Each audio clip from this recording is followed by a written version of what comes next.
পাশের বাড়ির একটা ভাইজি আমাকে এসে বলছে, পিসিমণি আমাকে এবার পুজোয় 300 টাকার মধ্যে একটা ঝাঁকানাকা শাড়ি কিনে দিতে হবে।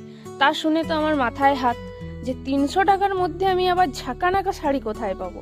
তো যাই হোক, একটা শাড়ি আমি অর্ডার দিয়েছি অনেক খুঁজে খুঁজে। তো অনেক খোঁজার পরে দেখি শাড়িটা কিরকম এসছে।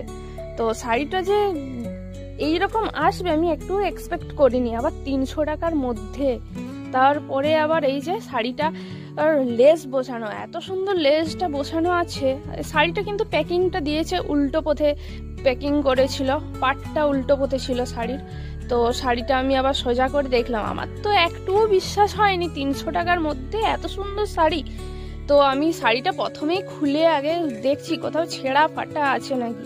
তো ছেঁড়া ফাটা দেখে নিলাম, কোথাও কিছু নেই। তবে হ্যাঁ, একটাই ফল্ট, এটার ব্লাউজ পিস ছিল, কিন্তু ব্লাউজ পিসটা খুবই বাজে। যেটার ব্লাউজ কোনো বানানো যাবে না, আর বানানো গেলেও সেটা পরা যাবে না, এটাই ফল্ট ছিল।